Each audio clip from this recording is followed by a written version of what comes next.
Hey, it's me, MLB. Here is part 6 of heavy training. Enjoy.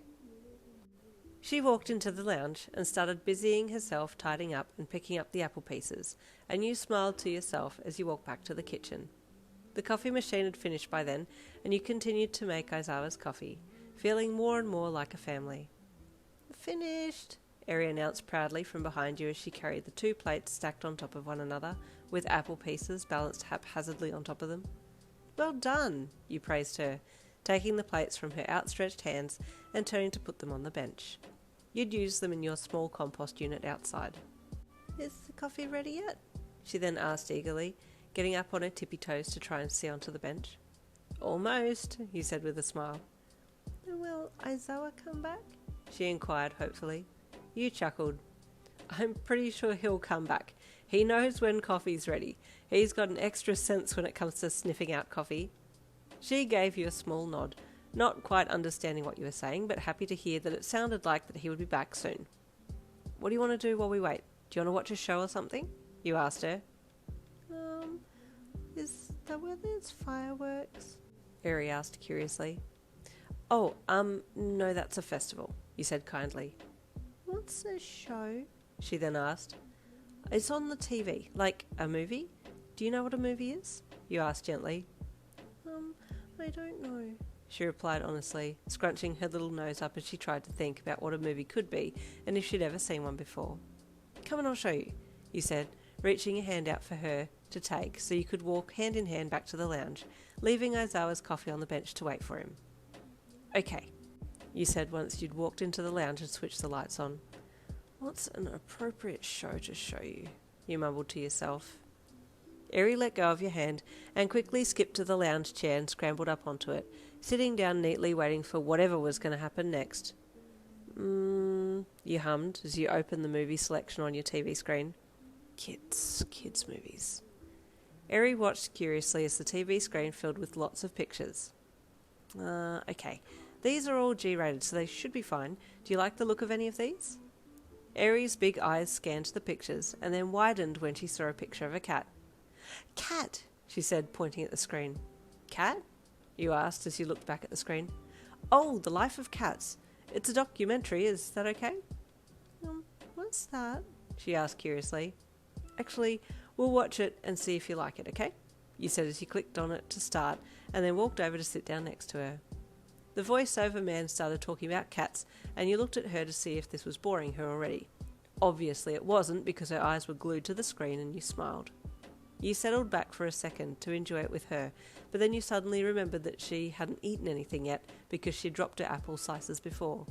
Oh, Eri, I'll just go and cut you up some more apple, okay? You said with a smile. At first she hadn't heard you, so you had to call her name again before she finally looked at you. I'll be back in a second, okay? You said to her. I'll just cut some more apples. Her attention had already gone back to the TV by then, and you chuckled internally at just how much of her attention this seemingly normal show had caught. As the documentary continued, you got up and quietly left the room, heading back to the kitchen. You were cutting up more apples when you heard a knock at the door. You waited, and the secret knock followed, so you left your apple cutting and walked to the door to open it for your tired hero. That was quick, you commented as he walked in. Wasn't much to do by the time I got there, fortunately, he replied as he entered the house. Your coffee's waiting for you, and Eri's watching a cat documentary, you updated him, following him to the kitchen. Good choice, he said, referring to her choice in documentary as he looked for the coffee that you'd made for him. It might be a little bit cold, you said as he picked it up. It's warmer than I usually drink, he commented nonchalantly before taking a sip. You watched the life of him slowly seep back into this tired being with each sip that he took and watched him curiously with amusement. Oh, Aizawa, Eri's little voice greeted from behind you, and you looked back to see her standing there with a bright look on her face. Not quite a smile, but she was happy, you could tell. Have you been behaving? Aizawa asked, and she nodded her little head rapidly. Of course she has, you said with a smile, beckoning her to come closer. She did, and grabbed a little hold of your pants while standing next to you, and you plopped a hand down on her head. I have time to sit. My shift ends in a few minutes, Aizawa said as he put his coffee mug down. What are you watching on the TV? He asked her. You knew he already knew what it was that was showing on the TV, but smiled to yourself that he was letting her do the telling. "It's lots and lots of cats," she said with the most exuberation that you'd heard yet. "I do like cats," he replied, and she seemed hopeful. "Would you like to come and watch? It's good," she replied eagerly. He nodded and gave you a glance. "You two go. I'll be in with some apple slices in a second," he said with a smile. He nodded, and Eri reached out to take his hand before leading him into the lounge area. You smiled to yourself again and went back to chopping up the apple slices to bring them in. The two of them looked so cute watching the TV together. Both were just as much into it as the other, and you had to stifle a little giggle at them both glued to the screen. Eri ate her apple slices with gusto, once placed in front of her, and within another 20 minutes her eyes were starting to get heavy.